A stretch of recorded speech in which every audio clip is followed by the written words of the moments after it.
ဒီကဘာပေါ်မှာအကောင်းဆုံးဆိုတဲ့အရာတွေတော့မှ hater ရှိတယ်ဆိုတာခင်ဗျားယုံလား coffee တစ်ခွက်ကိုကြည့်လိုက်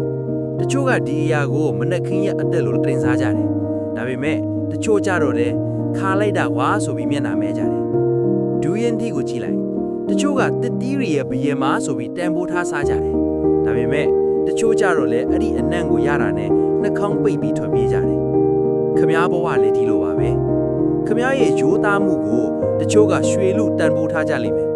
ဒါပေမဲ့တချို့ကတော့ခင်ဗျားကိုနှုံအားတဲ့ကောင်ခစ်မမီတဲ့ကောင်လို့လှောင်ကြလိမ့်မယ်အဲ့ဒီတော့ခင်ဗျားဘာလုပ်မလဲသူတို့ပါဇက်ပေါင်းနဲ့တဲ့အောင်ခင်ဗျားကကော်ဖီကနေရေနွေးချမ်းအဖြစ်ပြောင်းလဲပေးလိုက်ပါလားမလုပ်ပါနဲ့ကော်ဖီကကော်ဖီလိုခါနေမှစစ်မှန်တာပါဒူရင်တီကသူ့အနံ့သူ့ထွက်နေမှတန်ဖိုးရှိတာပါ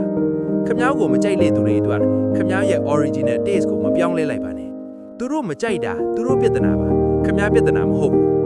ကို့အရသာနဲ့ကိုခိုင်ခိုင်မာမာပဲဆက်နေလိုက်ပါဒီဗီဒီယိုလေးက mix တွေအတွက်အမှန်တစ်ခုကိုမြင်စေတယ်ဆိုရင် share follow လုပ်သွားပေးပါဦး